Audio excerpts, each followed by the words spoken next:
to begin by acknowledging the traditional custodians of the land on which we are meeting, the Wurundjeri people of the Noongar Nation, and pay my respects to elders past, present and emerging. I'd like to welcome all members of the public, councillors and staff who have taken the time to attend tonight's meeting, and thank you staff who did the sausage sizzle wherever you are. Thank you very much. I'd like to outline the procedures for tonight. First, we will consider the annual report for the 23-24 financial year. The annual report provides key insights into the City of Bayswater's projects, achievements and financial situation for that period of time. I will be asking for an elector to move and an elector to second the receipt of the annual report, and will then ask all those in favour to raise their hands. Following that, I will ask anyone who is not in favour of the motion to raise their hands. Following consideration of the annual report, we will move on to general business. Can you hear me okay? It's not. Yeah. Yeah, echo your son. At the start of general business, electors will be offered the opportunity to ask questions and will be permitted to ask up to 3 questions at one time. We will endeavour to answer questions at this evening's meeting. However, questions that require a detailed response will be taken on notice and responses provided in the minutes of this meeting. If you have more than 3 questions, you will be given another opportunity to ask further questions after other electors have asked questions. Motions must be moved and seconded before any discussion is to occur. The mover and seconder and any other elector will be permitted to speak for up to 3 minutes on the motion. The mover of the motion will then have the right of reply for up to 3 minutes. Each elector present is entitled to 1 vote, but you do not have to vote on every item. When calling for votes on a motion, I will first ask those in favour of the motion to raise their hands, and will then ask for those against the motion to raise their hand. I will then declare whether the motion has been carried or lost. Each motion will be conducted by a simple majority vote, and voting is conducted so no vote will be secret. Please keep your comments respectful to councillors, staff and other members of the public here tonight. So I now move on to consideration of the annual report, and I'd like to introduce the report for the 2023-24 financial year. The 2023-2024 annual report and financial statements, including the independent auditor's report, were adopted by council at its meeting held on the 28th of January 2025. Could I please call for an elector to move to receive the report? Thank you. And can I please call for a seconder?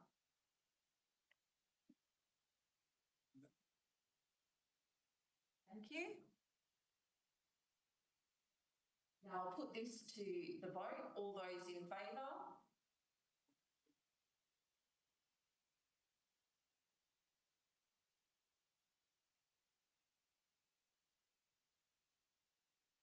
Minute taker. Yeah. All those against? That motion is carried. Thank you. We'll now move on to general business, and we'll move to questions from electors. We have received 25 questions from electors in advance of the meeting, and I will call upon those people to ask their questions. When you come forward, please approach the lectern and speak into the microphone and state your name and suburb of residence before you proceed to ask your questions. So firstly, could I please call Matthew Morgan?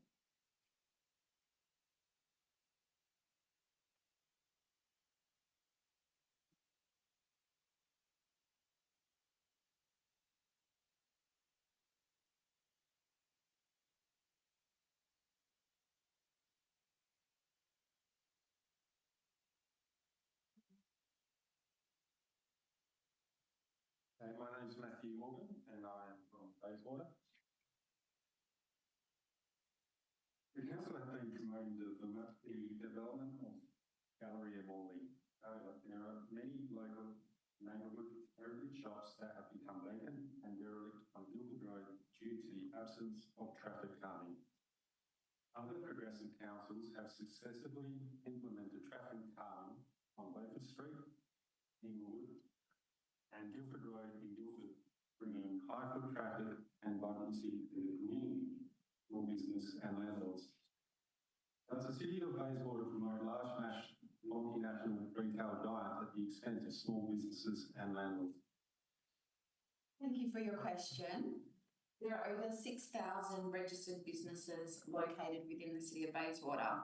Approximately 97% of these are classified as small businesses, including several small businesses within the Galleria shopping centre owned by local people.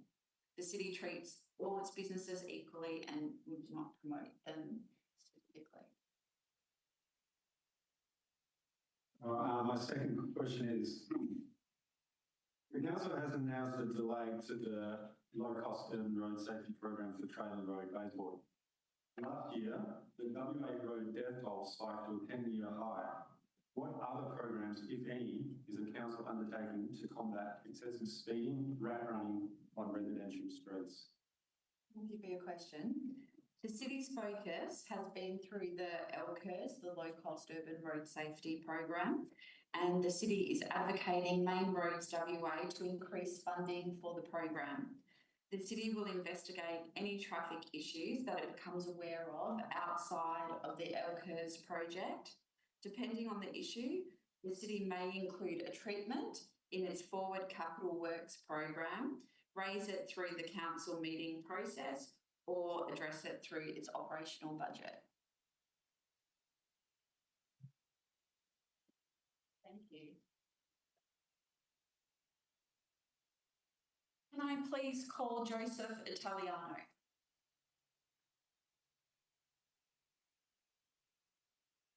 Thank you very much. Number 2 to 16 King Street in Bayswater, corner of Beachborough Road and King Street. I look forward to a well-designed and professional development at the prominent corner of Beachborough Road and King Street in Bayswater. Will the City refer any new proposal for the northwest section, the showroom on the site to be the City of the site to the City's design review panel? The original proposal received critical and unfavourable feedback. Ensuring the support of all 10 design principles by the panel of professionals is essential. Thank you for your question. The City's terms of reference for the design review panel or for design review depends on the scale of the proposal. Larger development proposals, such as 20 or more group dwellings or buildings which exceed 3 stories, are to be referred to the design review panel. Other such referrals may include development proposals, which are considered significant based on size, site location, and/or community impacts. Alternatively, developments within an industrial zone are generally exempt from referral to the design review panel. However, the City reserves the right to refer a proposal to the design review panel if the City sees merit in referral. It should be noted that an assessment against State Planning Policy 7.0, Design of the Built Environment, and subsequent 10 design principles would be undertaken during the assessment of a future application, irrespective of any design review process. Thank you. Can I please call Wendy Garstone? Questions?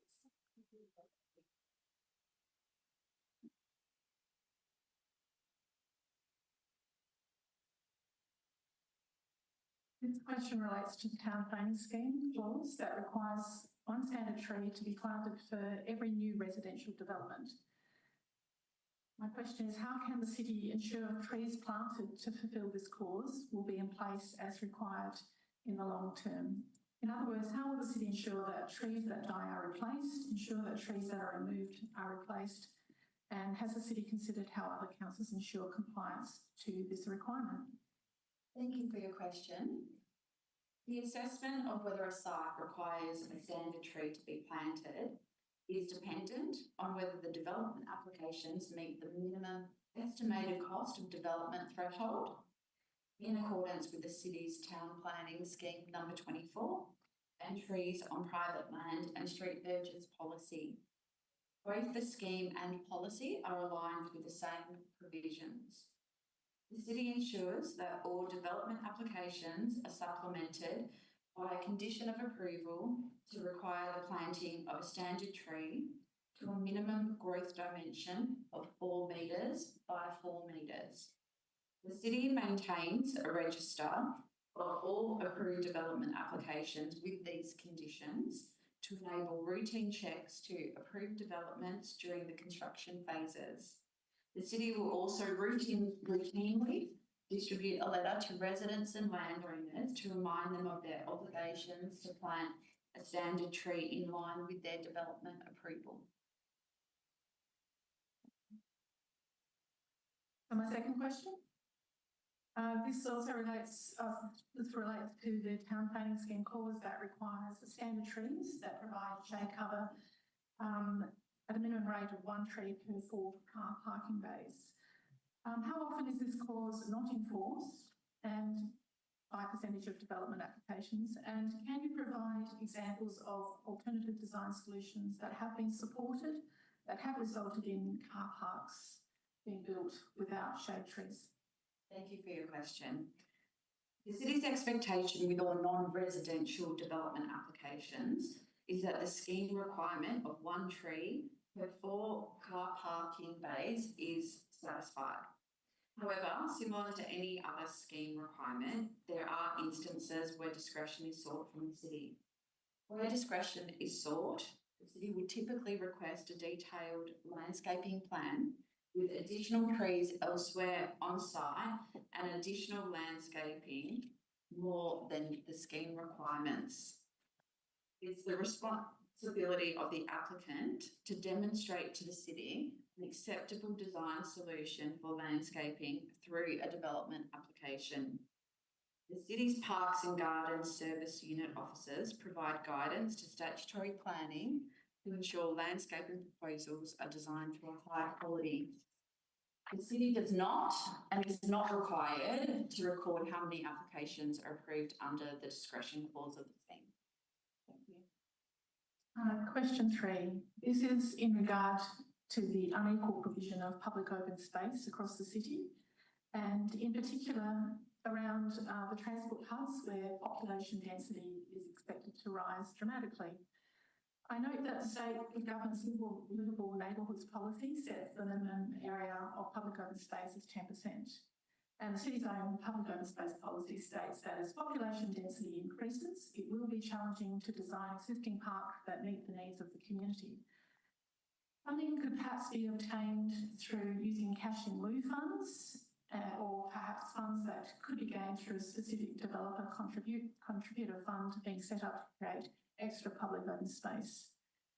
Has the city considered purchasing land to ensure that all areas in the city will have adequate public open space for future needs? And if so, how this could perhaps be funded? Thank you for your question.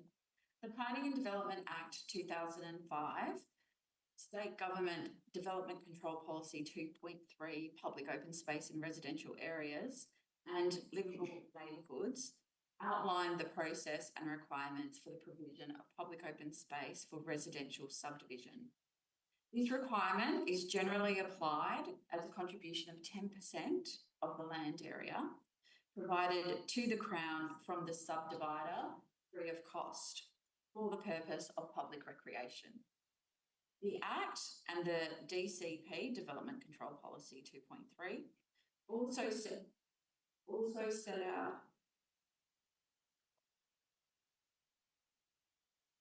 set out that payment in lieu of public open space may be required as a condition of subdivision approval. In accordance with the Act and the Development Control Policy 2.3, the city does collect payment in lieu of public open space to fund upgrades and the acquisition of land for new public open space. The city is currently preparing a public open space strategy which will, in part, identify areas most in need of new public open space and guide the use of the city's payment in lieu funds to support this. Strategies to meet the future recreation needs of the community and improve tree canopy and local biodiversity form part of the city's ongoing review of the planning framework and detailed planning for town centres and station precincts. Thank you. Thank you. Can I please call Warren Lance?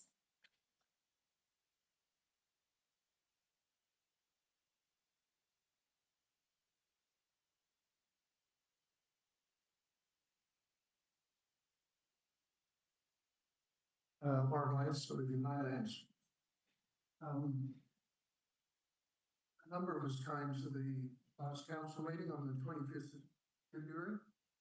I think there was 5 of us that each asked 3 questions. So there's 15 questions effectively related to the denuding of the islands in the Lowlands Lakes. Now, I'd have to say none of us actually got a straight answer. And it was indicated to us that if we went to the workshop the following night on the Lakes Master Plan, our questions would be answered. So my question is to Madam Mayor, because when we came, you referred it to the acting CEO at the time. We didn't come back to you. You were the one that commented it would be answered the next night. So my question is, was that conveyed to the facilitator at the workshop? Thank you for Yes your or no? Thank you for your question. As it's an operational matter, the city conveyed that information to the facilitator. Then why didn't they adhere to it? As soon as we got to the workshop, we put up on the screen, Mr. you Lance, cannot ask a question on the denuding. Mr. Just a Lance, comment. So, in other okay, words, it didn't work. your next question. Next question. The Peninsula Estate owners paid for all the amenities in the estate, Madam Mayor. Are you going to maintain, restore all the amenities in the estate? Thank you for your question. All amenities provided by or managed by the city across the entire city of Bayswater are managed through the city's asset management plans and processes. This also includes those provided in the estate. With all due respect, that's not the answer to the question I asked. Because, again, what's put in the master plan is an issue about safety and amenities, and you want to get rid of amenities in the area, which we all paid for originally. Mr. So it's either a yes or no answer. It's not a debate. I'm not entering any debate. This is public question time. I've answered the question. So you didn't. Okay. What's the next question? Question 3. When the city denuded the first island in Lake Freely, did the city have an external report in support of the action taken? Thank you for your question, no. Begs the question why you did it. Can I please call Catherine Lance?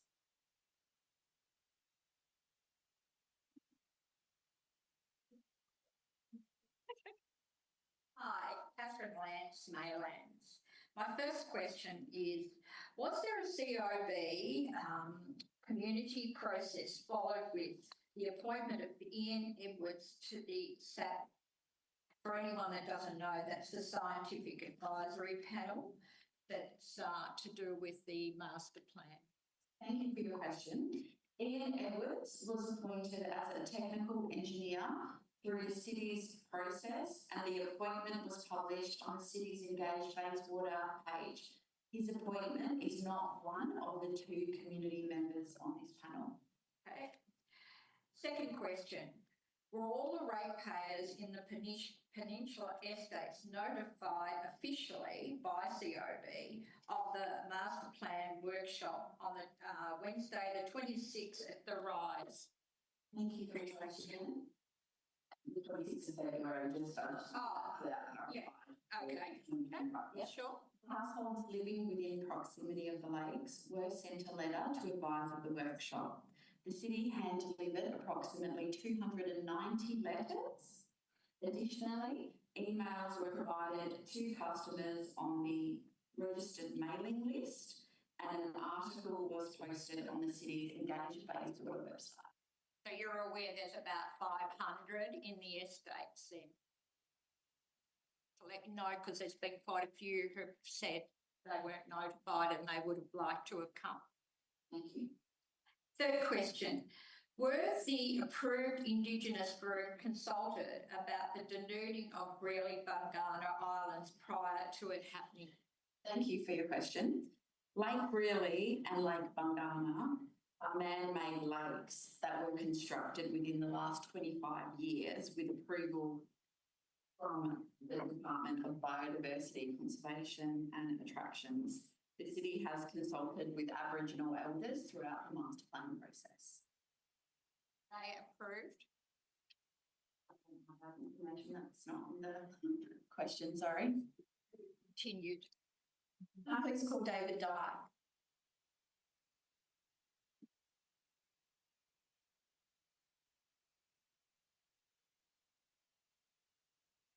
I would like Maylands. Question 1. Will council support the creation of a new City of Bayswater Public Health and Wellbeing Plan 2025 to 2030 by the 4th of June? This is an important plan and will satisfy each year that needs to be covered. And is and when council will be voting on that? Thank you for your question.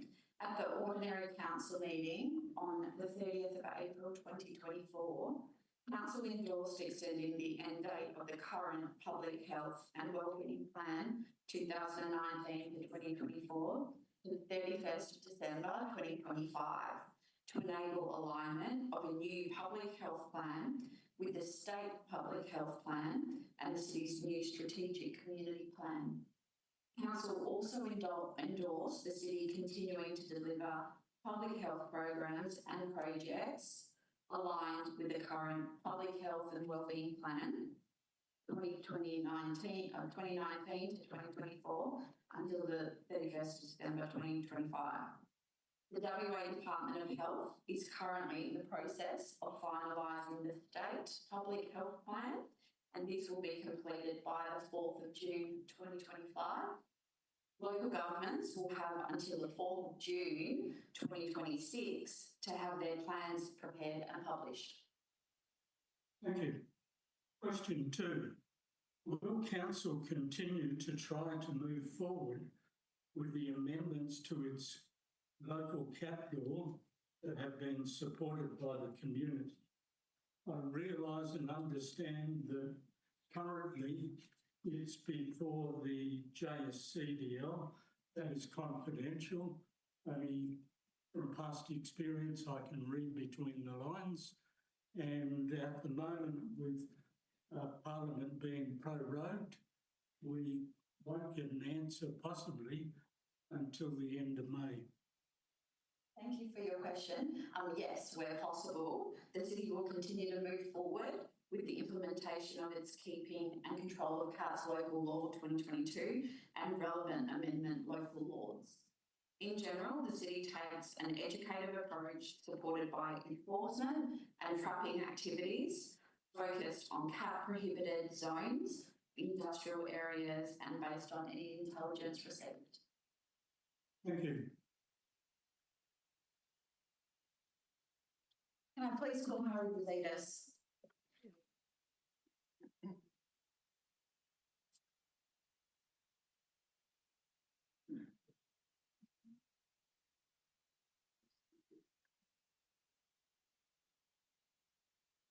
Harry Basidis, Miranda. My question is, what is the annual cost of catering for pre-meeting dinners offered to councillors and senior staff? Thank you for your question. The total expenditure for catering in the 23-24 financial year was $46,916 excluding GST. Thank you. Thank you. Can I please call Kate Bowker?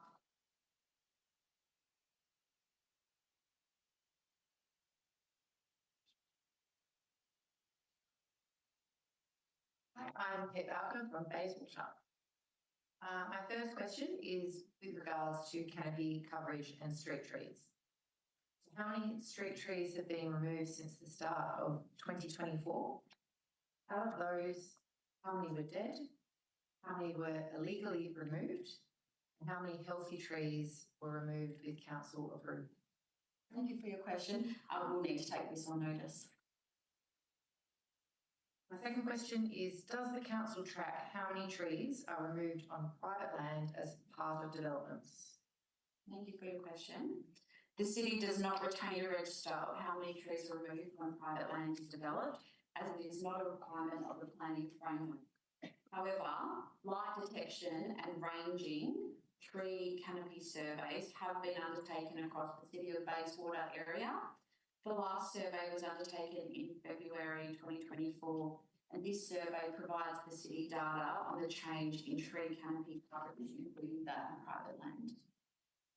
Follow-on question to that. So then what actions do the city put in place when they notice a significant reduction in canopy on private? We'll have to take that on notice. Thank you. Can I please call Georgina Kerr?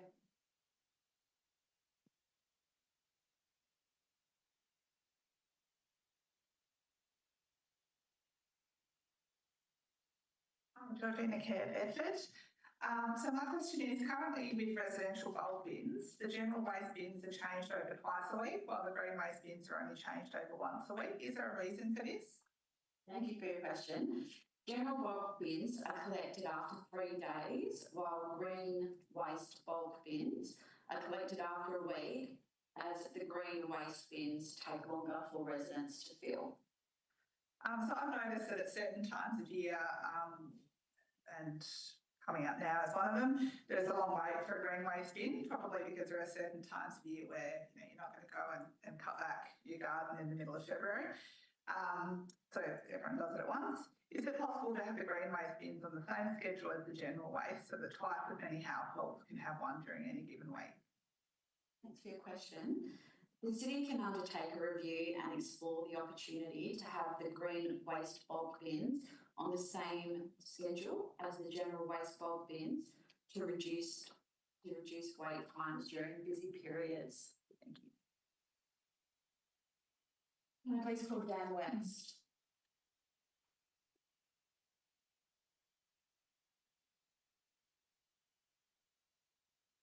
Evening all, Dan West from Maylands. My first question is, what is the biggest contributing factor to the loss of urban canopy in the city, and what action has the city taken to address this? Thank you for your question. The city uses LiDAR surveys to measure tree canopy. The latest data showed that the biggest loss by percentage of canopy area is on land on which there had been a state project. The state projects have met their obligation in planting 5 trees for every tree removed. The biggest loss by pure area of canopy is on private land.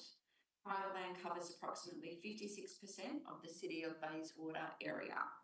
The city has prepared an urban forest implementation plan to increase the urban tree canopy coverage. This includes a number of initiatives that target private land. My next question, how many plans have been developed for Riverside Gardens over the last 30 years, and have those plans been implemented? Thank you for your question. A number of plans and studies have been undertaken at Riverside Gardens over the last 30 years. The city, in collaboration with the Department of Biodiversity, Conservation and Attractions, is developing foreshore restoration designs for Riverside Gardens to improve the effective management of the foreshore to ensure this area remains a highly valued asset to the community into the future. Following the adoption of this plan, the city will seek funding to implement the recommendations. The last question, what assumptions and provisions are included in the city's long-term financial plan to fund the large number of ageing buildings and structures in the city? Thanks for your question. The city's long-term financial plan includes a listing of all capital works proposed over the next 10 years for all of the city's infrastructure, including buildings. This is an outcome of the city's asset management process, which relies on important information such as condition assessments. The city has undertaken a review of its asset management plans and has developed a forward capital works program to plan its expenditure on the renewal, upgrade and new projects on all of its assets, and this includes buildings. The asset management plans and forward capital works program guides the city on the required short, medium and long-term renewal requirements, and this informs the long-term financial plan. Thank you.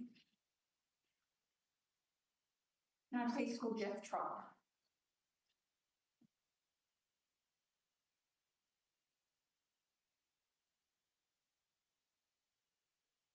Jeff Trott, Maylands. What is the city done towards securing state and or federal funding for the proposed remediation of the Maylands Lakes? Thank you for your question. Maylands Lakes is identified and included as a priority project for funding advocacy. I personally have written to both the current and previous member for Maylands about this, and I've also attended the site for a site visit with the Minister for Environment and his staff. Thank you. No undertakings so far? No undertakings have been given so far? You'd be the first to know. I'm going to think if there was, but no. So, yes, it was recently I heard you ask that question. the second question is, it appears mechanical pumping and filtration of water in the Maylands Lakes, even as a short-term interim measure, is no longer under consideration. If this is correct and council accepts the SAP proposal, would it consider a precondition that the pumps and pipes components of the SAP biofiltration initiative be the first stage of the entire project? This would enable desperately needed circulation of the water. All other medium and long-term works, including the establishment and maturation of the proposed wetland on Bungalla Lake. The outcomes of the tender for pumps and filtration will be presented to the April council meeting for consideration by council. The outcomes of the master plan process will be considered at the same meeting also. I thought this might be premature.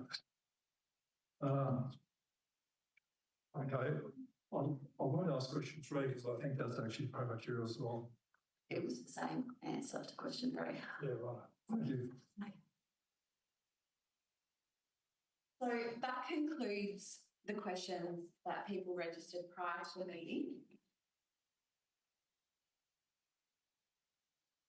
Would anyone else like to come forward to ask a question? Please do.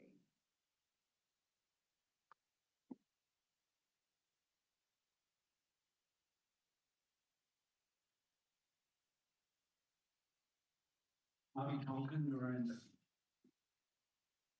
Got two. The first question relates to the new telephone system. When I phone the City of Bayswater, I get a spiel that goes for, I'm timed it, in 15 seconds about the rubbish. Then eventually I get told that if I press number 2, I can speak to someone at the place I've just rung. My question is it possible to change that around? Is there a particular reason why the first message, is there a particular reason why the first message relates to Cleanaway? Thank you for your question. I know exactly what you're talking about. I think I know the answer, but I'm not 100% sure, so I'm going to take that on notice. Okay. Can I ask a part B of that? When will I get a response? Do I have to wait till next year's minutes? Okay, that's all right. I'm being naughty. I'll go to the CEO to respond to that. Happy to get a response to you, Mr. Tonkin, within the. Okay, I know what the answer is now. I just pressed 2, but I'm not the only one that rings there. So anyhow, and the second question also relates to the telephone system. I work with a few of the staff for different circumstances, and sometimes I was overseas, I got this phone call, 92720622. I wasn't going to answer it because it cost $5 a minute to speak to someone. So, but they didn't leave a message. I don't know the number that they dialed from, and this has happened over the years where I've been naughty and rung back and said, look, can I speak to the person that phoned me? And the receptionist said, I don't know who phoned you. So is it possible to show the number of the person that has dialed my number? You have caller ID, I'm just asking. Has it been considered? We'll take that on notice. Okay, right. Thank you. Robin, did you have a question?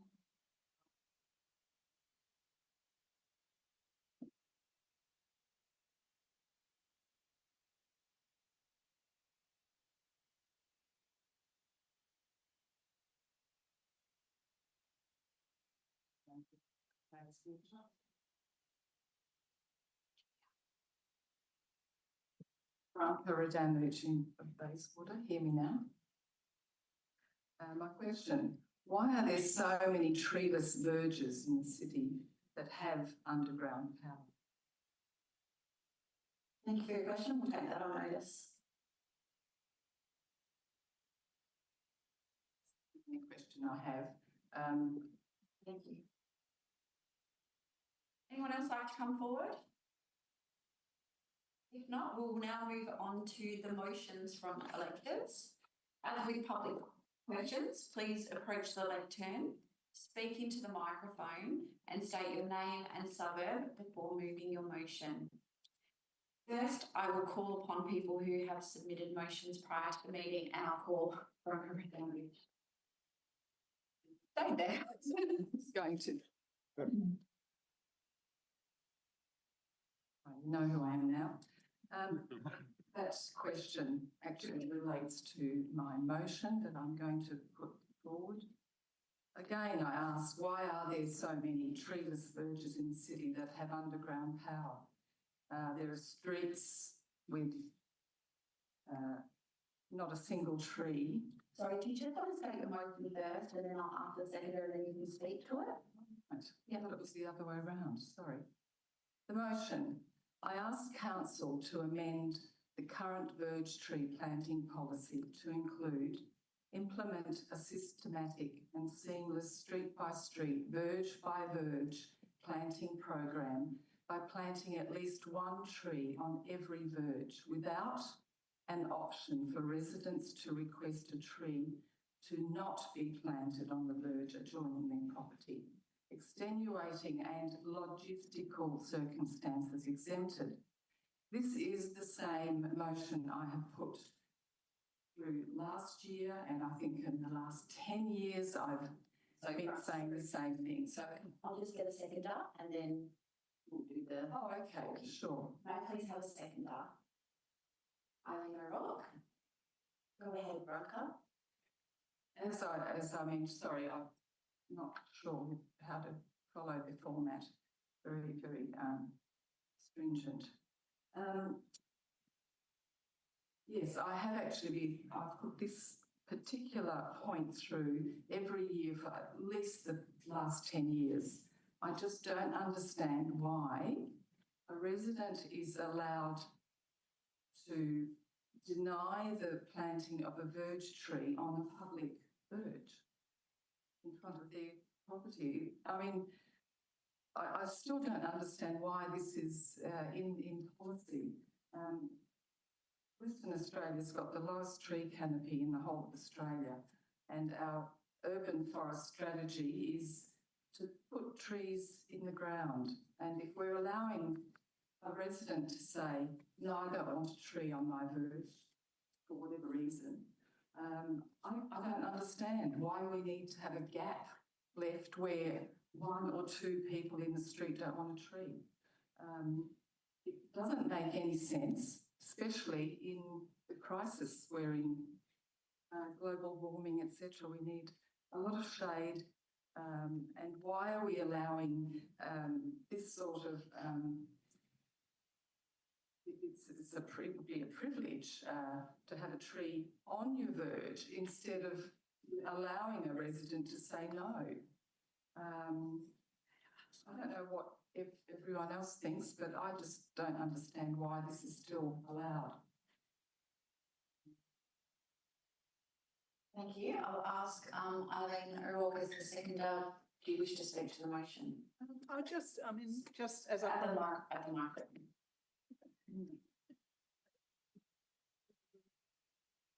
Branca and I are rule breakers, that's a problem. I think this Bayswater Tree Canopy advocates and myself and Branca have brought this up at many council meetings as well. It just seems to me that we're talking about the common good and not individual rights, and the common good for a suburb to have shade, for kids to be able to walk under the shade in through night streets. So I think we're just really talking about the common good as opposed to individual rights. Thank you. Anyone wish to speak against the motion? Anyone wish to speak for the motion? Ask a question. You can speak for it if you wish. Can I? You can speak for the motion or against. Speaking for. I'll just get you to come to the microphone, please.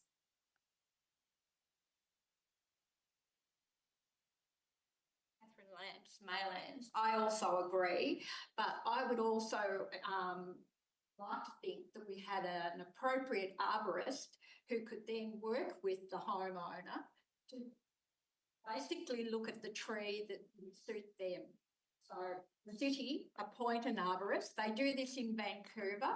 They have council arborists who go out and actually communicate with the client and put in an appropriate tree for the area and for their particular concerns. So everyone should be able to have a tree, but one that they particularly feel is good for them. I think there is an option now anyway, so the team are onto that. As far as I know, they do allow people to choose their village tree, which is great.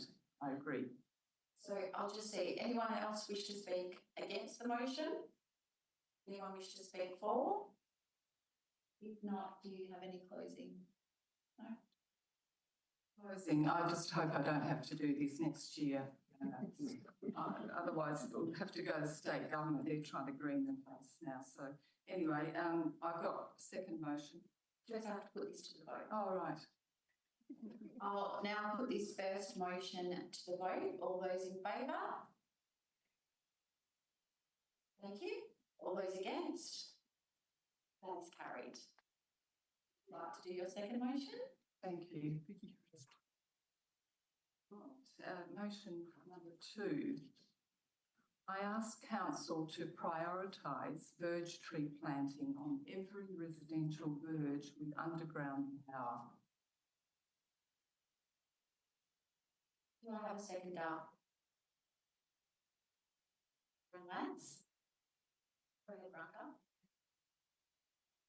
My question that I've asked before relates to this. Why are there so many treeless verges in the city that have underground power? I thought the whole point of underground power was for us to plant trees so we don't have to have them mushroom cut every year, no power lines in the way. We've got, ample tree canopy just add to our greening. So there's, to me, I just don't understand why we've got verges with underground power and no trees. Thank you. Catherine, would you like to speak as the seconder? Yeah, I'll speak.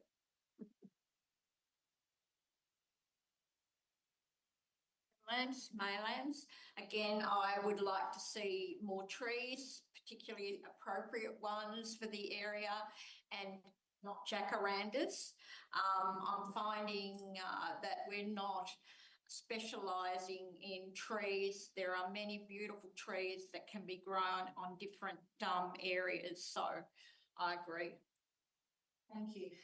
Anyone wish to speak against? Anyone wish to speak for? If not, I'll put it straight to the vote. All those in favour? Thank you. All those against? That is carried. Can I ask you a question, CEO, relating to my motions? Do you mind asking that after we've got a lot of motions to get through? It won't make sense then. Can we do it? We'll do it after. Oh, doesn't. I'm looking for deferment of my motions to actually come up after the next October council elections. These won't get passed in the council that we've got at the moment. So that's something that can be discussed with the CEO. But the standard procedure is that for motions that are carried this evening, they will be reported to council at the next possible council meeting consideration. So there's no deferment. So how do I get a deferment? I can't get a deferment. No. So the answer is no. The answer is no. Thank you. See you next year. So can I please call up Wendy Garstone?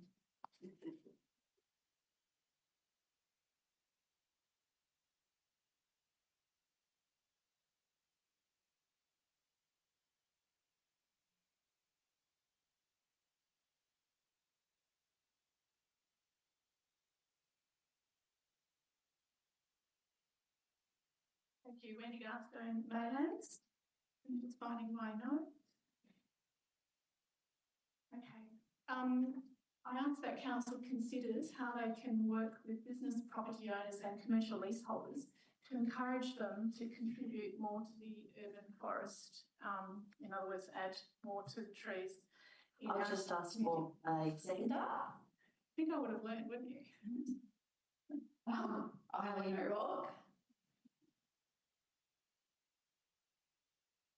My understanding is that for the last 15 years, when a new non-residential development is considered by the council, that the applicant is required to submit a landscape plan and that this plan will include trees where appropriate.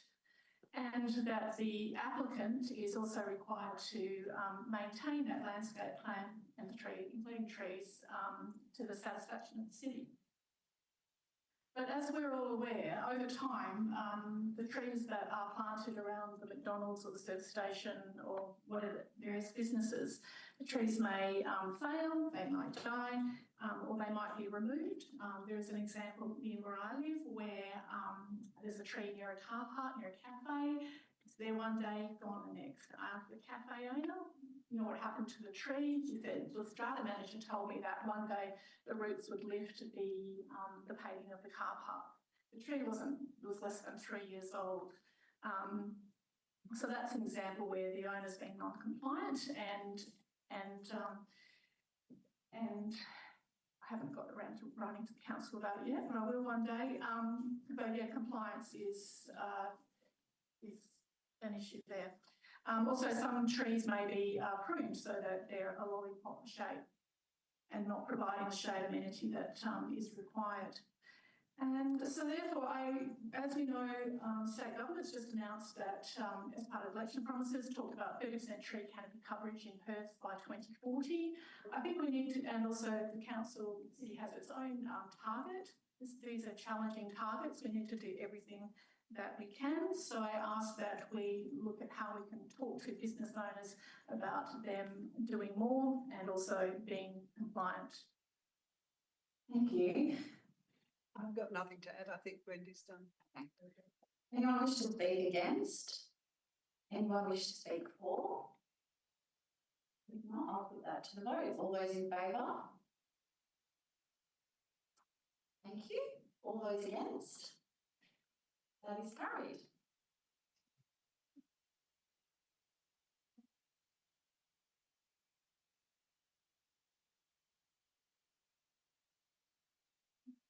that I ask that the council resolves to update the Greening Our City webpage so that there is a list of individual links to the specific meeting minutes that contain an urban forest strategy report.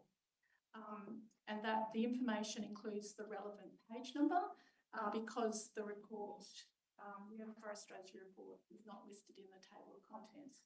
This is Thank you. I'll just ask if there's a seconder. Wendy McCare. Go ahead, Wendy.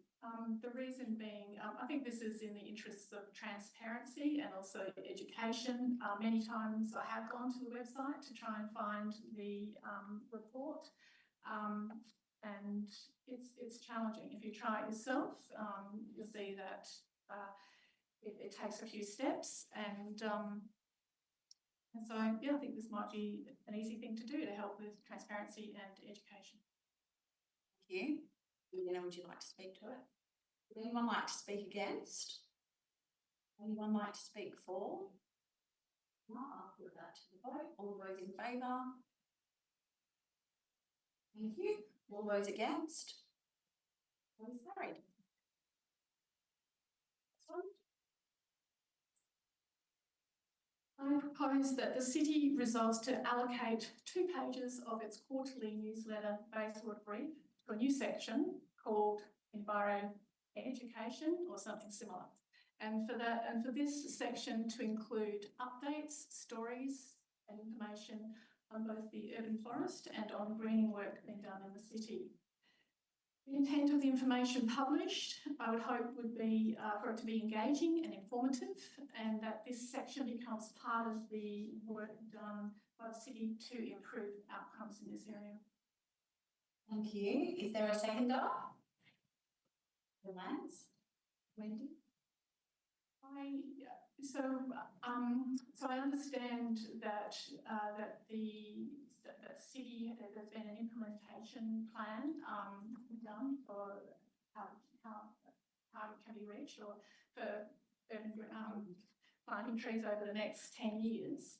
I'm also aware of all the work that Environment House does, and also the city does in running workshops in regard to greening the city. So there's a lot of work being done, and I think everyone deserves to celebrate that and to share it. And this is a hard copy piece of information that's put in everyone's letterboxes. Not everyone uses Facebook, so this is a way to reach everybody. Messages can be repeated on an annual basis.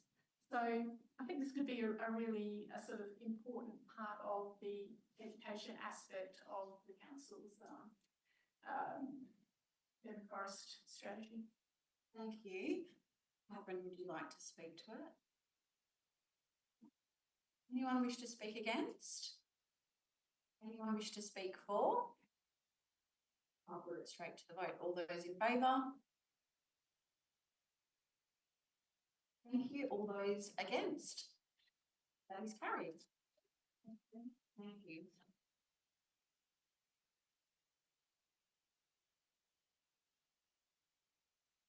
Can I please call David Dyke?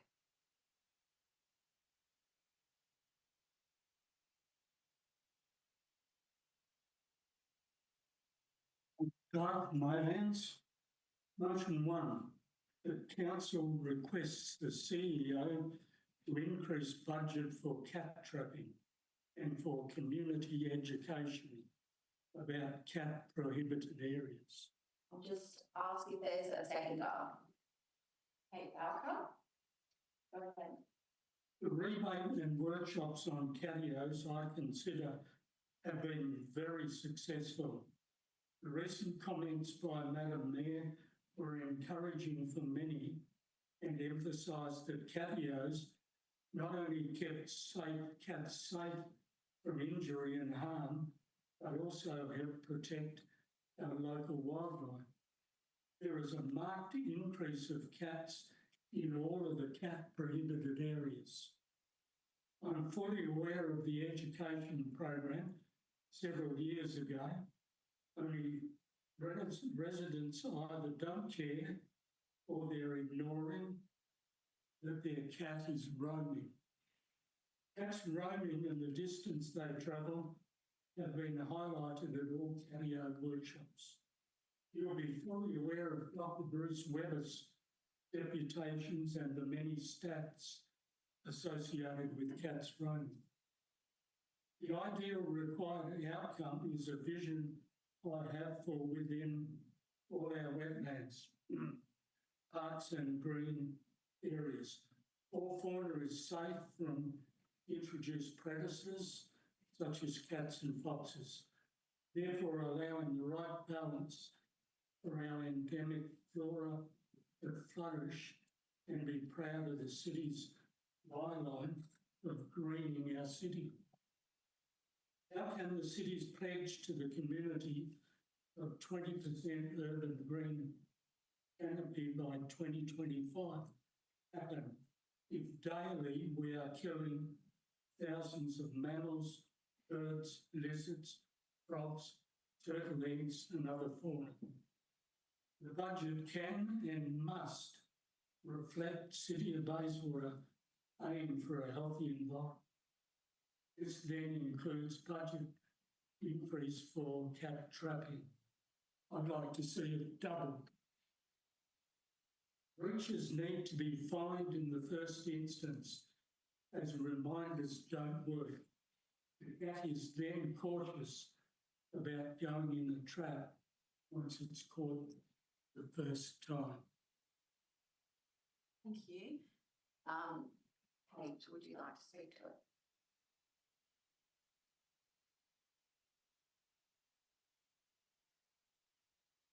Yep, Kate Bauer from Bayswater. I live either in or very adjacent to a cat prohibited area, and on the regular there are cats roaming. So I see them either in my property or as I'm returning home in the bushland. I'm running today down the wetlands, and it is phenomenal the amount of cats that I see. Whether or not this is people blatantly disregarding that they are not meant to let their cats out, or I think it is a serious lack of knowledge on the part of cat owners, this can be a really easy thing for the council to address, given cats are meant to be registered. So surely you have the information of cat owners and can cross-check that with the cat prohibited areas and specifically target those cat owners. So I would completely endorse David's recommendation. Thank you. Anyone wish to speak against the motion? Speak for. You can speak for. Come forward.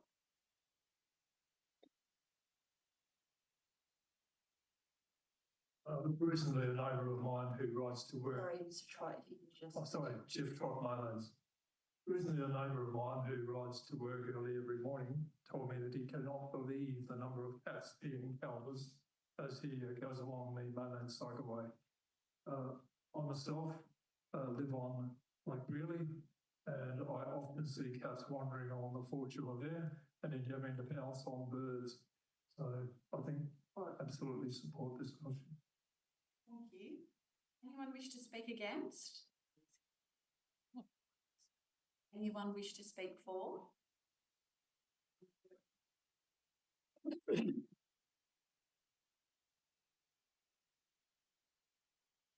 Matthew Morgan, Bayswater. I'd just like to say, can a roaming cat be treated the same as a roaming dog in residential areas and parks?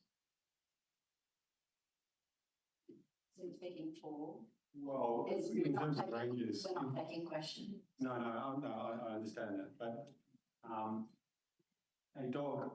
roaming dog should be treated the same as a roaming cat, especially in parks, residential areas. Thank you. Anyone wish to speak against? Anyone wish to speak for?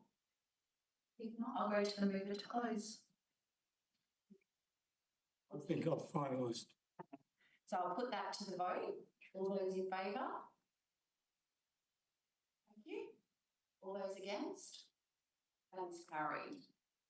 Have another one, David? I've got three.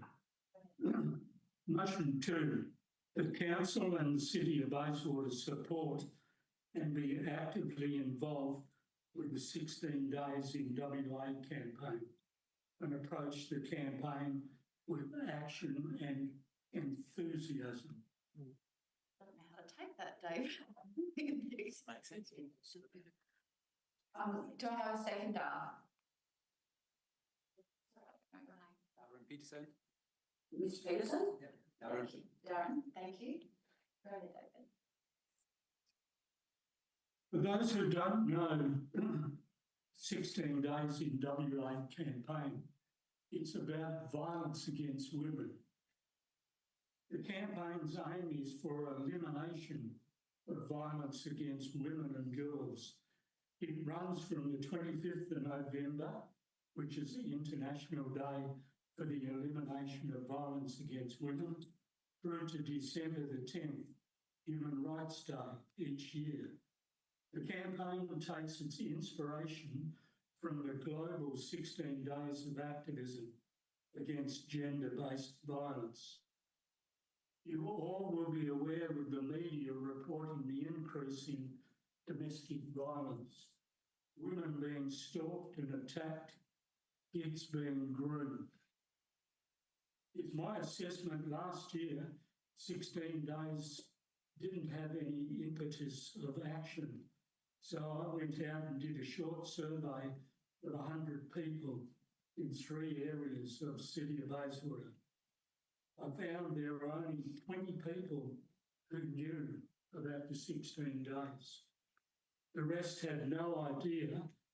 However, they were very positive for this program to be promoted more and better. This campaign directly links into the City of Bayswater Public Health and Wellbeing Plan 25 to 30, plus Men's Health Plan, as most perpetrators are males. This year, I would like to see 16 days promoted more widely, and City of Bayswater get a mindset that violence against women is not tolerated. Thank you. Mr. Peterson, would you like to speak? Anyone wish to speak against the motion? Anyone wish to speak for? If not, I'll put it to the vote. All those in favour? Thank you. All those against? That is carried. Yes, please. Motion 3. The council moves forward with development of Men's Health Plan in line with the motion carried at last year's AGM. Do I have a seconder, Ms. Peterson? Go ahead, Mr. Most of us have experiences corrupted energy, obnoxious masculinity in some way, shape or form in our lives, even if ultra-fine or obvious, personal or secondary. That societal distortion that tells us a man must be strong, hard and play to win. That boys don't cry and acting tough is being a man. As we grow, exposure to this type of masculinity may lead us into unhealthy relationship with the masculine and can often lead us denouncing and turning away from the truer expression of positive masculinity. The positive masculine is not concerned with power, possession, or aggressive expression of strength. The positive masculine is the expression of spiritual energy that is concerned with doing. It is action-driven, embracing both challenge, responsibility, opportunity, and accountability. It is strong and grounded, yet compassionate and vulnerable. It is steadfast and committed, yet flexible when required. Most importantly, it does not seek to dominate, control, or possess. My aim is for City of Bayswater to have some workshops with deep respect and humility for the unique balance of masculine and feminine energy that is held within each and every one of us. Helping Hands currently being advertised by City of Bayswater to boost resilience and explore tips to support mental health is excellent.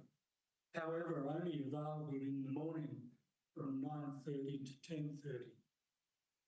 Maylands Rotary Club are interested in either to auspice or sponsor another Tomorrow Man program. Would a Better Bayswater grant be available? Thank you.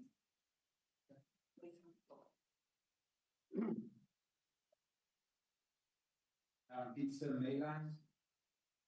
My name's Aaron Peterson. Good evening, everyone. And I'm a kind of teacher as well, Ian.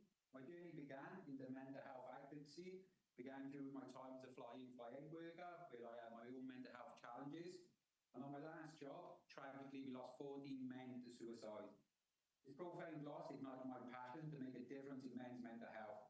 The statistics surrounding men's mental health are alarming. In Australia, men account for approximately 75% of all suicides, reflecting in a critical public health issue. A main factor is reluctance to seek help. Many men hesitate to reach out due to societal expectations and stigma. If we are going to make real, lasting change, it requires a united effort. Men's mental health plan should bring together local government to provide leadership and resources, community groups and businesses to offer grassroots support and foster supportive environments, mental health organisations and grassroots initiatives to deliver expertise and connect with individuals on a personal level. There are many great initiatives already in our community. An example of successful community collaboration is the Free Men's Barbecue at Maylands Foreshore, which we facilitate monthly. This event creates a relaxed atmosphere where men can come together, share experiences, and build vital support networks. Such initiatives demonstrate how local community-driven events can play a key role in enhancing mental health and well-being and reducing isolation.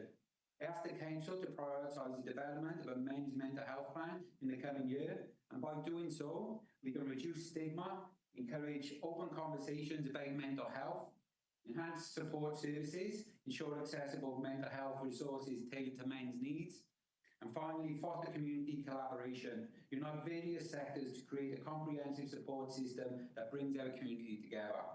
So together we have the power to make a profound impact on men's mental health in our community. Let's honour the people that we've lost by committing to a future where every man feels supported, understood and valued. Thank you. Thank you. Would anyone like to speak against the motion? Anyone like to speak for the motion? I'll put it straight to the vote. All those in favour?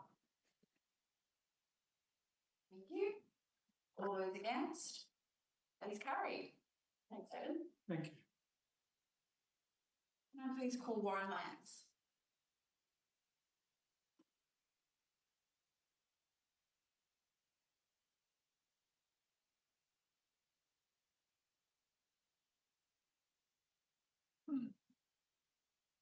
Warren Lance, Maylands. My motion is about the so-called master plan for the lakes. My motion is that at the moment,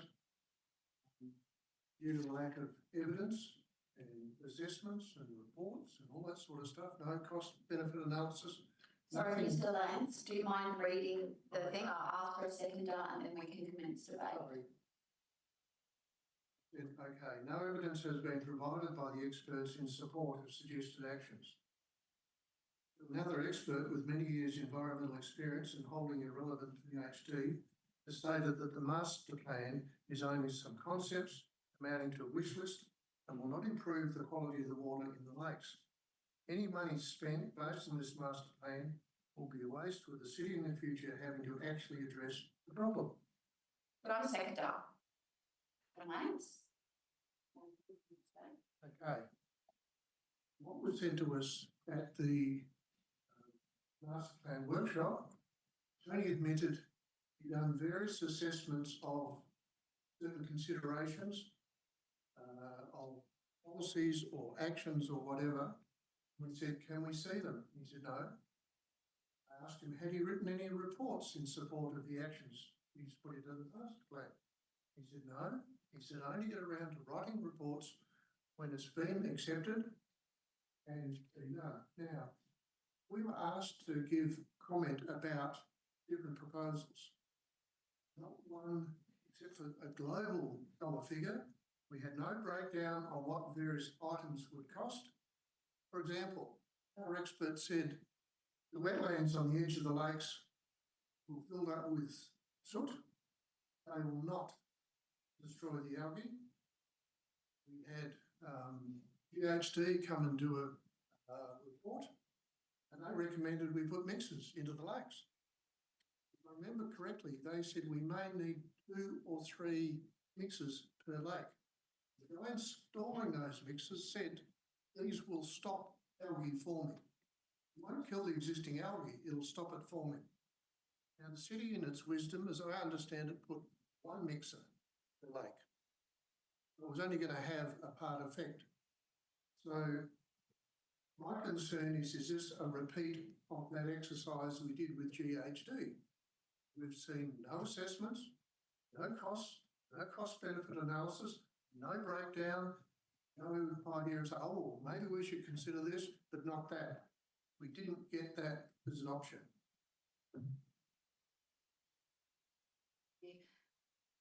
Catherine, would you like to speak?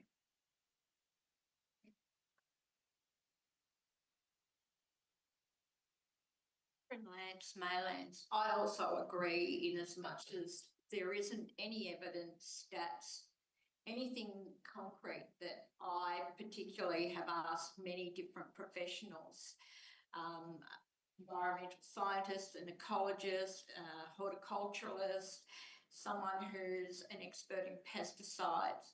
I feel that we need to, now that the both Brioli Bungana lakes have been denuded, I would like us to sit on this for a while and see how, if it does improve the water quality.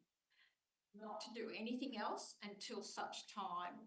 Just let's wait and see what happens with that. And then maybe in 3 months, come back to the drawing board and see what we where we go from there. But I think that it's been rushed, and I don't think, as I said previously, many people in the estate have not been consulted about the workshop, so they were uninformed and disappointed.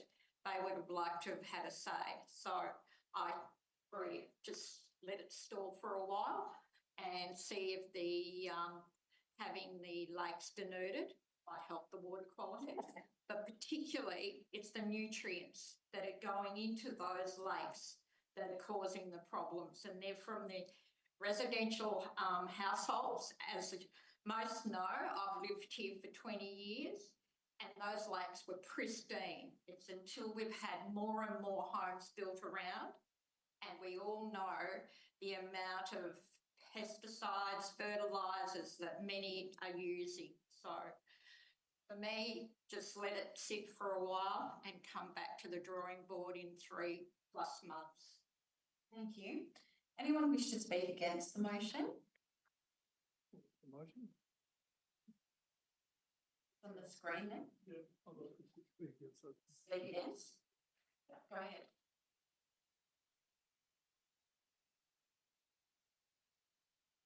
If not violence.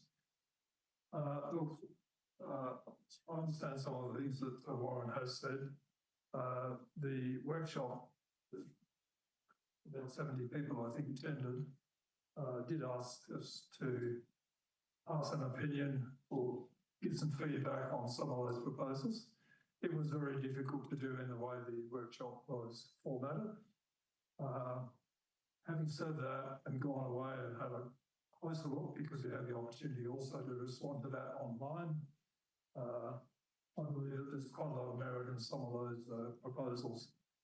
I don't say that everybody is going to accept all of those, but there are some pretty significant proposals there, I think.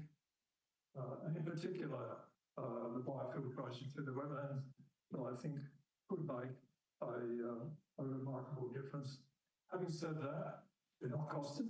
We have no idea what they're going to cost. There's been no feasibility study. All that's in the air, but I wouldn't oppose it from the outset. So I'm opposed to this motion. Thank you. Anyone wish to speak for the motion? Anyone else wish to speak against? No, I'll go to the mover to close. If you have anything to add, or you don't have to. No, it's a case of, I don't totally disagree with Jeff. All I'm saying is, at the moment, you can't make a decision, you don't have enough facts. Basically what I'm saying. So it's a case of when the presenter, so-called expert, this is Tony from Alluvium, stands up there and said, I've done all these assessments, if possible, where are the assessments? How did you rate them? What did you do? Well, I haven't brought them. We didn't have them.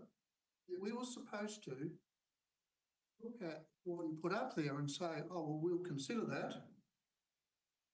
How can you do that without proper information? That's the point. The point is, at the moment, you can't, I don't believe, a proper assessment. You're talking a lot of money. Whatever happens, there's money involved in this. Surely you would want to get it right. You don't want to go back to another lot of experts, start again. That's the thing I'm concerned about. Unless we get those facts on, he may have them, but he hasn't presented them to us. So what have we got to deal with? Besides, everybody hasn't seen the master plan. Everyone hasn't had the ability to ask their questions. All I'm basically saying, at the moment, we can't consider it because we don't have enough info. Thank you. I'll now put this to the vote. All those in favour? Thank you. All those against?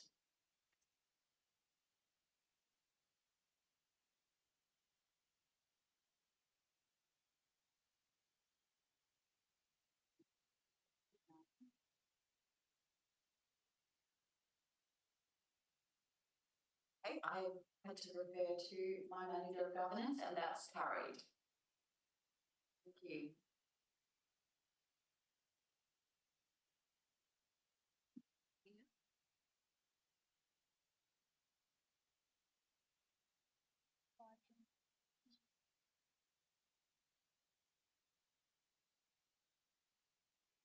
Please call Harry Vazetas.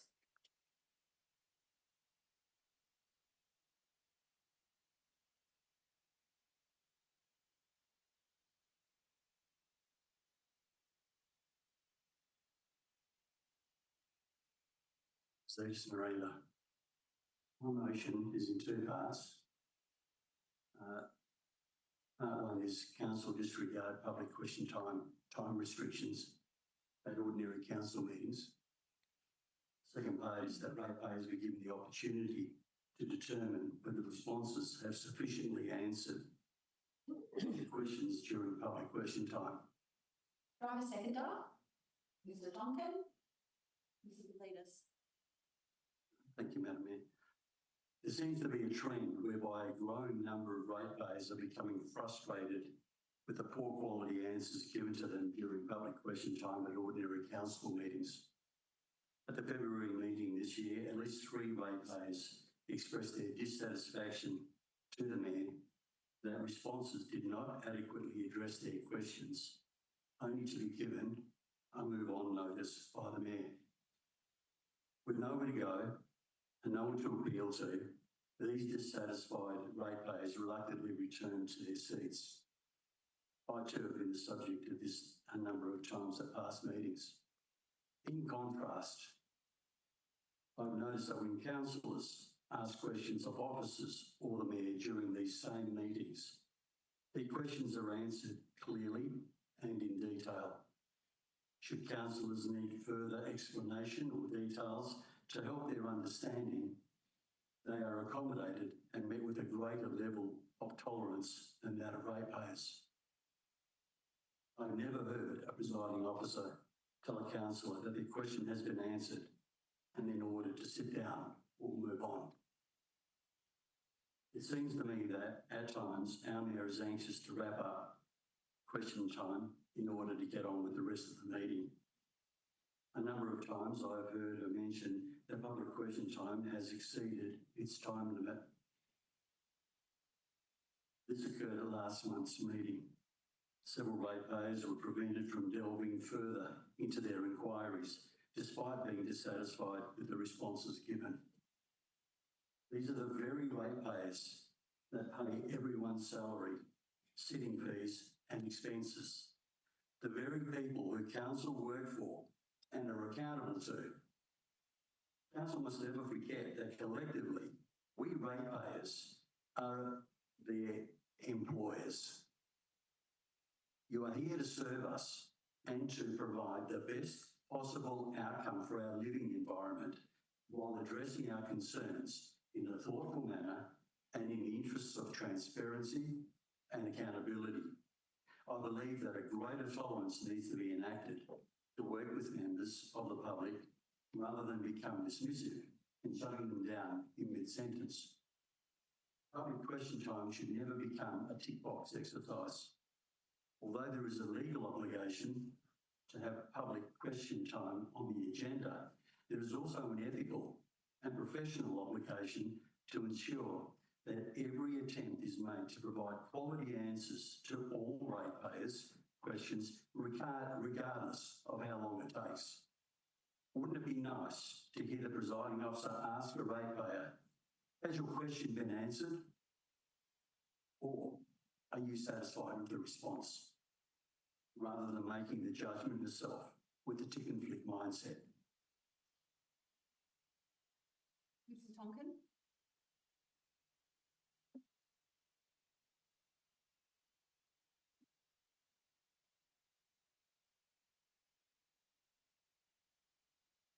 Harvey Tonkin, Naranda. I don't need to add too much more. I think Mr. Gazidis has covered everything. But an observation that I've had, because I've also been caught up in the question's been answered, and I stood there saying no, and I get into a fight with the presiding officer.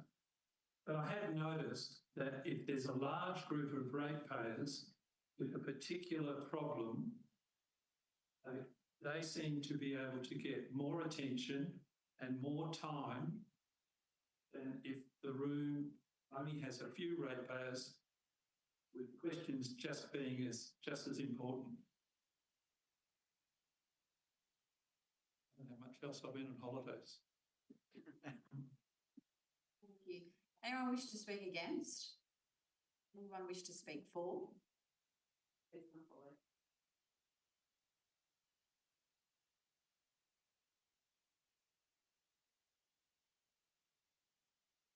Lawrence Butler, Bayswater. My experience over the past few years, I've been fobbed off time and time again. Covers up by various council officers, not necessarily the ones here. They're the ones finished their contract and moved on. I guess the same will happen here after they've fobbed everybody else off over the years. So let's have some honesty after the councils up here. Thank you. Thank you. Anyone wish to speak against? Anyone wish to speak? Yeah. Joseph Italiano, I'm rather new at this, and there's obviously a large amount of people here that are here for particular topics. I'm here for my own. But I think it's unfair speaking to that motion, public question time restrictions. Jesus, if we take away restrictions on public question, then it could go on forever. People will have their own little hobby horse that will come up here and spend half an hour, 3/4 of an hour talking. How are other people going to get in? You need restrictions. So in my view, that's why I will vote against this motion. You can't get rid of the restriction. Maybe you can extend it a touch or something like that. I'm not sure, but you need to have some sort of time limit. Thank you. Thank you. Anyone wish to speak for? Anyone wish to speak against? I'll go and move to close. Thank you, Madam Mayor. I've been going to council meetings for over 40 years now. I think it's important that every ratepayer be allowed to be given their say or ask their question. Once you have restrictions, you now have limitations as to, well, who asks questions first and who may miss out. I know sometimes restrictions can be arduous. I know sometimes that restrictions can create a situation where meetings go on. But each one of us who has a question at an ordinary council meeting, that question's important. I don't know how you would prioritise whose question is more important than someone else's. In the time that I've been going to council meetings, I've never known question time to go on and on and on and on, providing we stick to questions. I know sometimes people become very passionate about what they have to say and the question turns into a deputation. I get that, but we are talking about questions. Thank you. Thank you. I'll now put this to the vote. All those in favour? Thank you. All those against? That is carried. Can I please call Kate Bowker?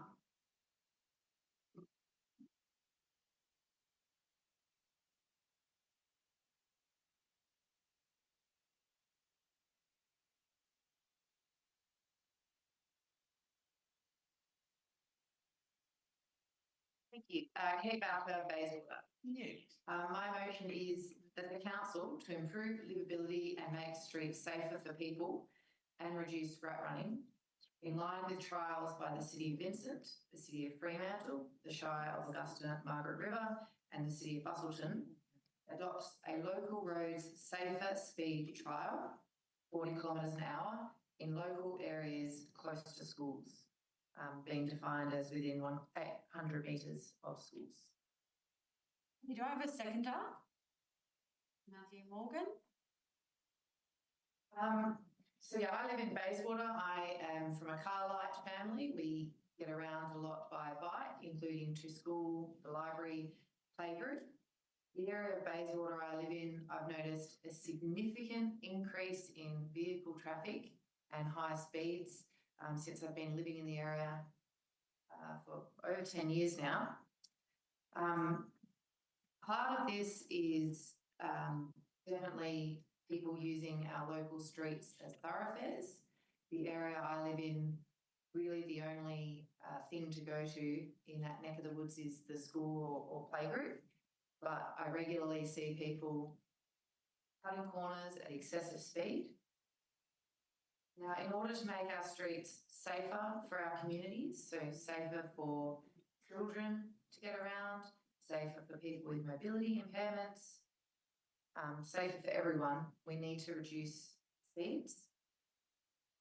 Part of the driver for this is, I think you heard from, I can't remember who earlier, about last year was the highest number of road deaths in Western Australia in history. Part of a contributing factor to people's survivability in an accident is the speed of the vehicle. You see a really noticeable increase in survivability when you are reducing speeds. The City of Vincent has extended a trial to all of their local roads, dropping the speed to 40 kilometres an hour. City of Fremantle is trialling it in the suburb of Hilton, where they've got a high street and quite dense living area. Shire of Augusta Margaret River and City of Busselton have got a program with RAC to adopt safer speeds trials across their local road network. And I'd be specific here that I'm talking about local roads. So I'm not talking about, the Guildford roads, the Garrett roads. This is local suburban streets. Thank you. Mr Morgan, you wish to come and speak? I've got nothing for you. Anyone wish to speak against? Anyone wish to speak for? If not, I'll put it to the vote. All those in favour? Thank you. All those against? That is carried. And the next motion is that Council, in alignment with the City of Bayswater Place activation plans and to support the ease of movement and connectedness, initiates an open streets program in the Maylands Town Centre, opening 8th Avenue and the Watley Crescent Cafe Strip to people so they can walk explore, scoot, ride and roll on regular Sunday sessions. Do I have a seconder? Lance? So quite a number of local government areas across Western Australia, Australia and the world have regular open streets initiatives. The idea behind this is that streets are for people, and unfortunately over time we have seen streets, the space on streets being given over to cars. Maylands Town Centre has got quite a number of local small businesses, although I have seen over the years a number of these closing, and part of that is because we don't have enough pedestrian traffic. We don't invite enough people to our town centres, and we don't make it easy for people to move around our town centres. We don't make it safe for them to do so. Having a open streets program will start inviting people back into our town centres and showing everyone what vibrancy looks like, what safety for people being able to walk and interact with their neighbours and community looks like. Thank you. Aaron, would you like to?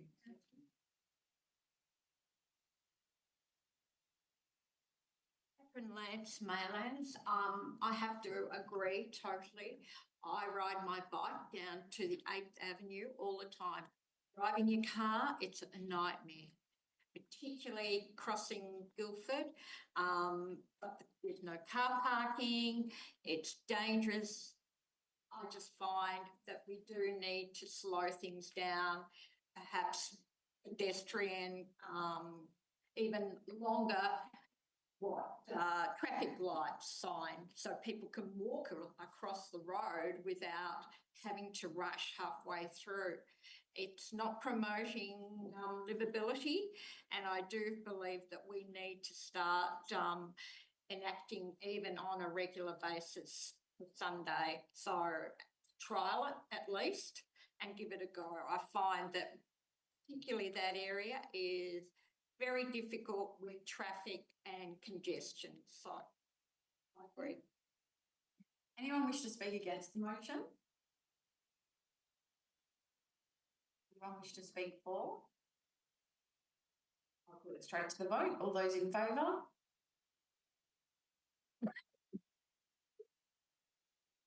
Against? That's carried. My next motion is kind of in two parts. So the first one is this motion, which is that council, in alignment with the city's strategic community plan and the environment and livability goals, installs cocky troughs at key locations throughout the city. Do I have a seconder? Lena Kerr? Cocky troughs, for those who don't know, this is a structure that provides a continuous flow of water in a trough at an elevated, it's at the top of the pole basically, for black cockatoos. They were designed by some people in Victoria, in the city of Vic Park. A number of councils across Western Australia have cocky troughs. There's an interactive map online where you can see where all the cocky troughs are. We don't have any currently in the city of Bayswater, yet we do have a number of nesting and roosting and places where we have black cockatoos in that area. Thank you. Lena. Anyone wish to speak against? Anyone wish to speak for? Put it to the vote. All those in favour? Thank you. All those against? That is carried. And the next motion related to that one is that council, in alignment with the city's strategic community plan and to support the council's canopy targets and black cockatoo foraging and roosting needs, develop a plan of mid-storey planting and succession planting to replace ageing canopy coverage. Getting that typo fixed. Do I have a seconder?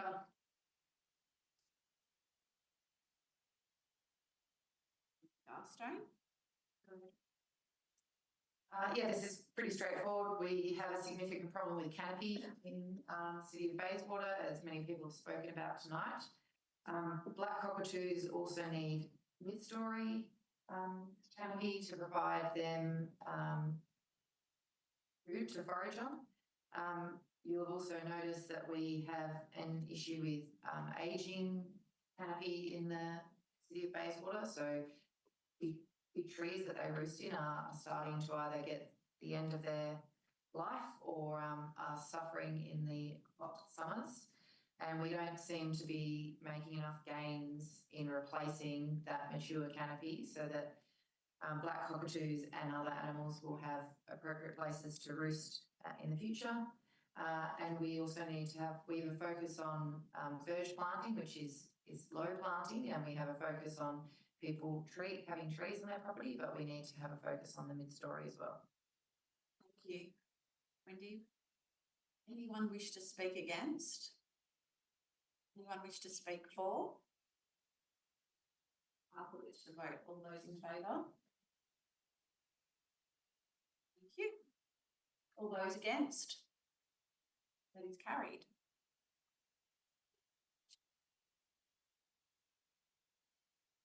Now please call Georgina Kerr.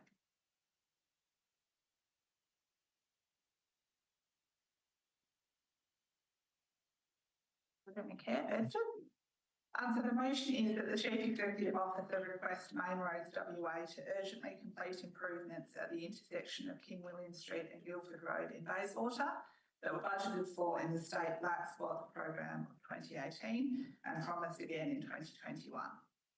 Hold a second, Bowker. So as a bit of background, in 2017, the WA Labor government committed to improving the King William Street and Guildford Road intersection. The funding was under the State Black Spot Program for 2018. So at the time, we were promised upgraded pedestrian facilities, extension of turning pockets and installation of mast arms, which sounds like something robotic, but I think it's those traffic light things that go over. Anyway, my understanding is the project didn't proceed at that time due to high construction cost estimates, so it was beyond the scope of that particular program. In July 2021, Council supported the temporary closure of Watley Crescent for train station works on the condition that the state government would then fund and implement improvements to that intersection, including a right lane turn approach on Guildford Road. So now it is 2025, the train station works have been fully completed. We're still waiting on these long promised and much needed improvements. So I had a look at Main Roads crash data, which is publicly available for nerds like me that enjoy looking at this. Between 2019 and 2023, there were 66 crashes here, with 17 casualty crashes, which ranks at the 46th worst in the state. So let's see some improvement, please. Kate, would you like to speak to it? Anyone wish to speak against? Anyone wish to speak for? I'll put it to the vote. All those in favour? Thank you. All those against? That is carried. Yeah, so the second motion is that the City investigates options to conduct better preventative management of mosquito populations using available scientific data such as weather and climate patterns. Do I have a seconder? So, as I'm sure we're all aware, I've got lines of mosquito bites across my arms. There's currently a major mosquito problem in the city of Bayswater, especially around the river and lakes, and of course outside of the city of Bayswater, because you know the mosquitoes don't pay attention to the council boundaries. Local residents have told me that they can't take their children outside because they don't want to saturate them with Aerogard every 5 minutes. Further to that, you know, it's not just a matter of some itchy bites. We've been informed that Ross River virus has been found in mosquitoes captured further up the river. That's a debilitating illness with lifelong effects. So currently I understand that the city uses data collected from mosquito counts and then treatments are applied when the counts are high. So that's a reactive approach. We know that certain weather patterns tend to lead to higher mosquito counts due to favourable breeding conditions. So there's plenty of data out there on weather patterns that could enable a predictive model to be built so that treatments can be applied preemptively when counts are expected to be high. I have to give credit there to a local resident who did that petition that pointed me in the right direction on that. So credit where credit's due there.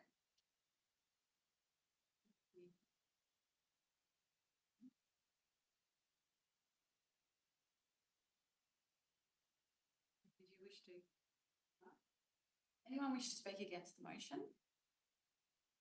Anyone wish to speak for? Put it to the vote. All those in favour? All those against? That is carried. Thank you. Now please call Dan West.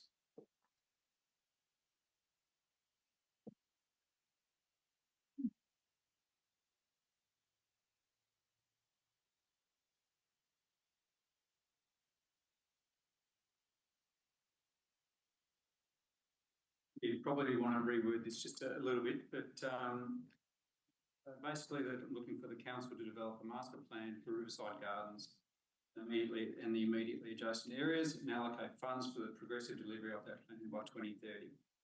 Essentially, that any works are completed by that date. Do I have a seconder? Outcome?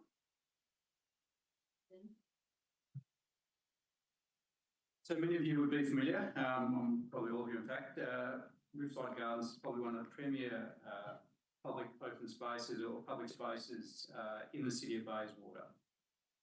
It's a very special place. I know it is to me, and I know it is to many people in the community and for those people outside of the city as well.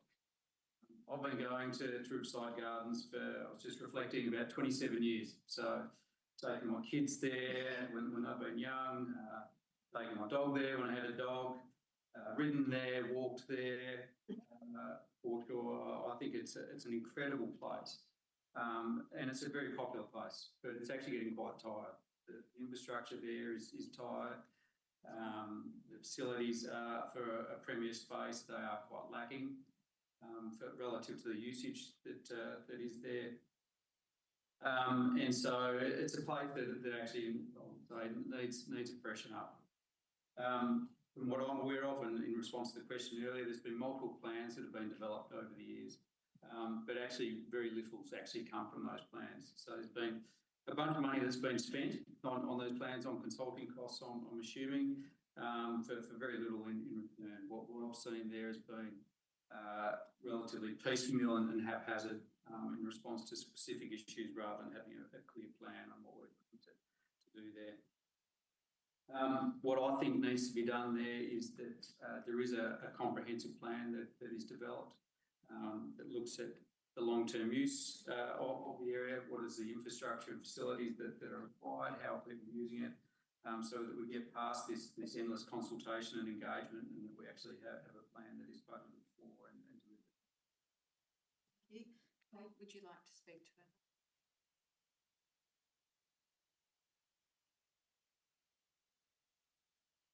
I would agree with Dan that it is a very special and very popular area.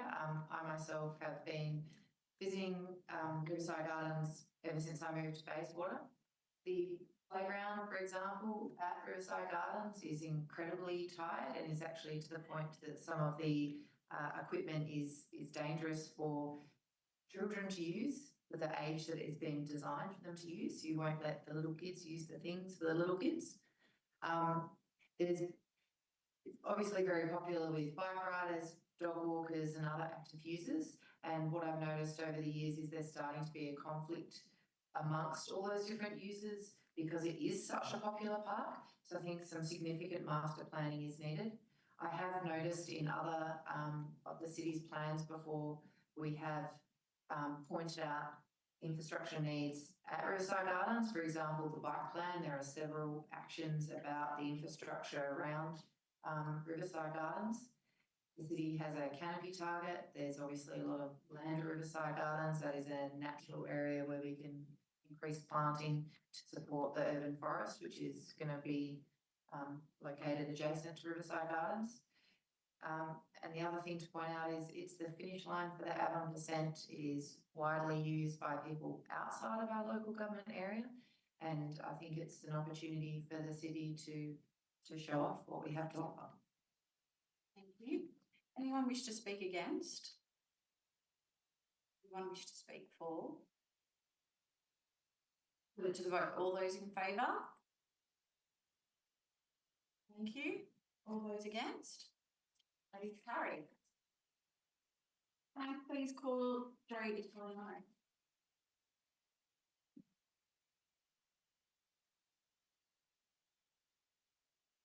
Thank you, Joe Italiano, Beachborough Road, Bayswater.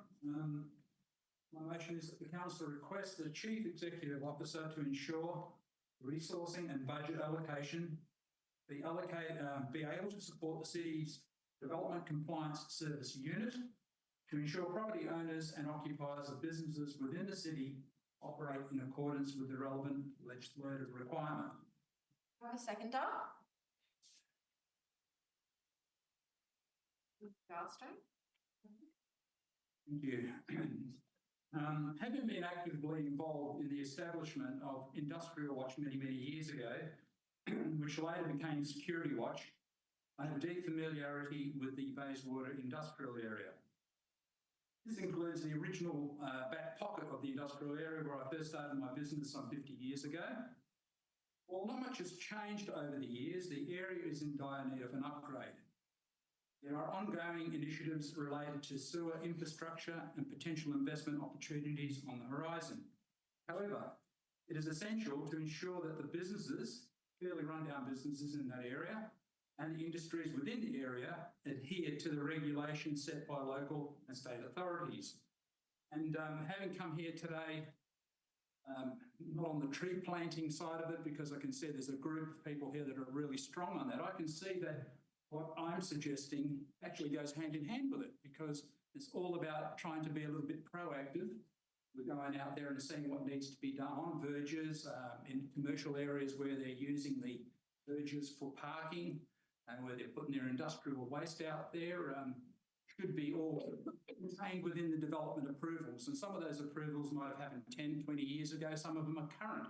Some of them are in progress. And what I've noticed in the time that I live and work in the area and retired now, but what I've noticed is that a development approval can go through, it's built, supposed to have trees around the boundary, trees don't appear.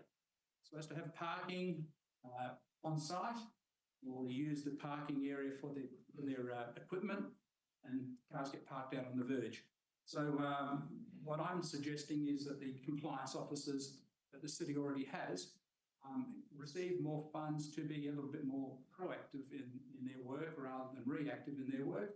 And I think it's going to go hand in hand with what the vast majority of this meeting has been here tonight. Thank you. Thank you. Wendy, would you like to speak? Anyone like to speak against the motion? Anyone like to speak for? I'll put it to the vote. All those in favour? Thank you. All those against? That is carried.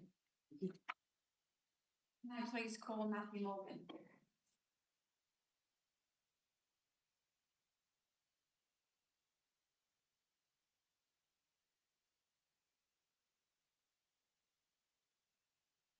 Matthew Morgan, Bayswater. My motion I'm putting forward is for the council to consider the installation of traffic calming devices along Meatham Street, Darby Street, Berkshire Place, Goldleaf Street and Trailer Road, designed for the current school zone speed limit environment surrounding Maylands Peninsula Primary School. Do I have a seconder? Okay, welcome. Okay, so last Wednesday I went to a meeting with the PNC.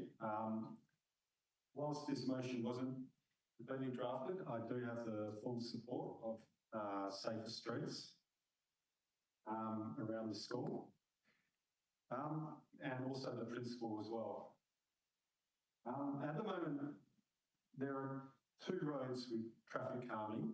That is Queen Street and it's Calvin Road. So on those other streets, the speed limit is discretionary.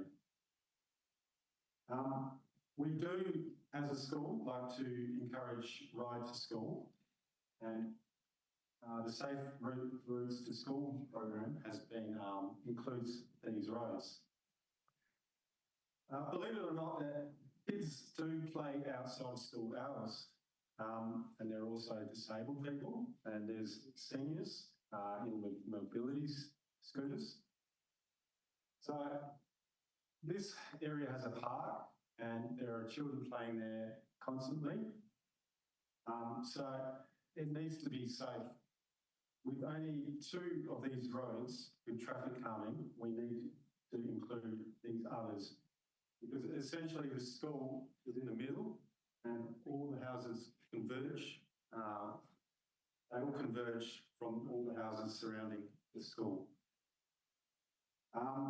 There have been many near misses, some reported, some just anecdotal.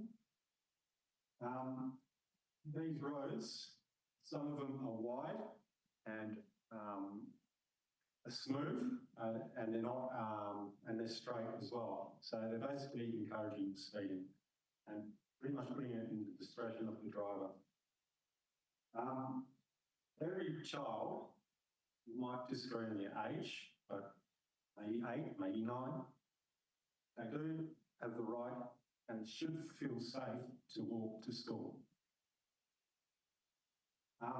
So I'd like to basically all these streets around the school, and I'd like to make these streets safe, not just for my children, but all the children at the school. Thank you. Kate, would you like to speak to it? Anyone wish to speak against the motion?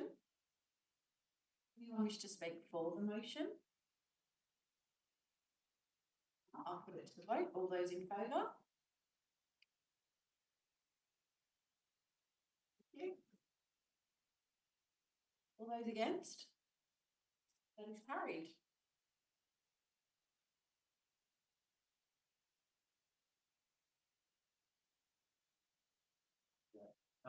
My next motion was that the council incorporate options to convert Trailer Road to a cul-de-sac at Guildford Road End in conjunction with other planned road layout changes in the area. Thank you. Do I have a seconder?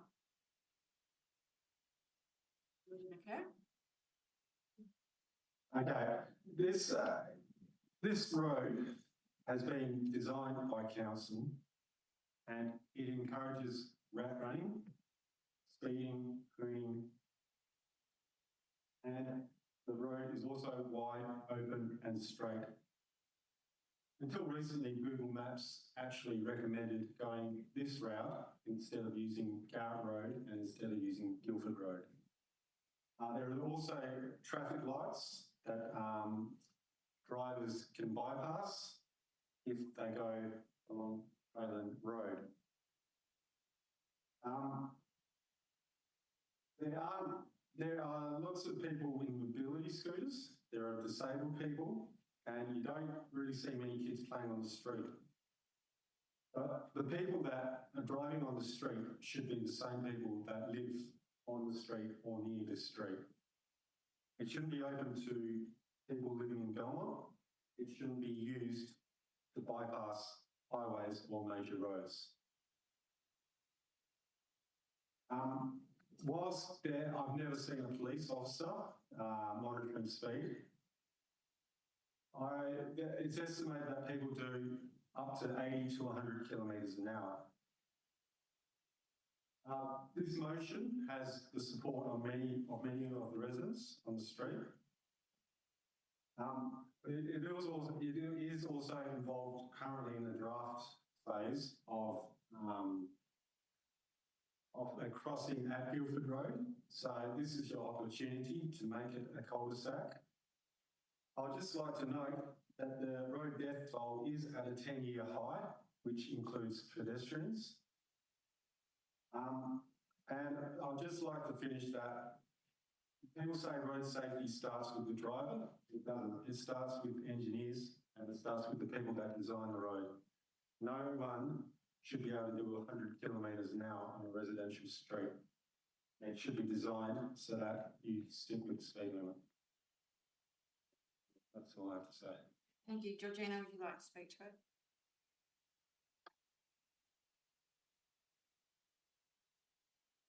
So I first met Matthew in 2023 when he was speaking to me about his concerns. I subsequently spoke to other residents on the road, and that is a concern that's shared. And what he said about it being a wide, straight road is entirely true. So at the moment, I'm aware that you know, there's planning in the works for potentially a pedestrian crossing at Guildford Road nearby. There's also another nearby street being converted to a cul-de-sac and having a footpath installed.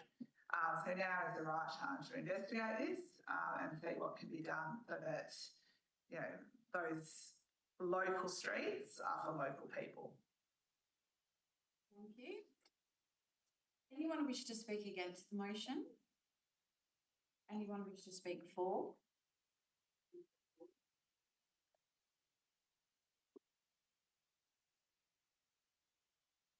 Hey, Bayswater, so Matt and I are neighbours, we live close by.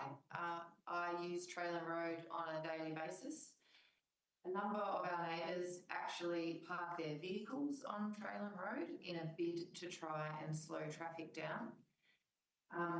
It works. It also does cause some of the drivers, who I'm assuming are not our neighbours, to sit on the horn as they're going around those vehicles, because the vehicles are having the effect of slowing them down. Apart from the long straightness of the road, you have to cross Traylon to get to Maylands Peninsula School. So there's a number of families that need to try and cross this road. The Traylon Queen Street intersection, for instance, I think I measured it, it's about 14 metres wide. And that is the rat run route from Garrett Road that people try and miss the Guildford Garrett Road lights. The other day when we were coming home from school, I think we were standing there for close to 10 minutes until it was safe enough for me to cross the road with my two children, because of the volume and the speed in which vehicles are coming around the corners. If an option to cul-de-sac or other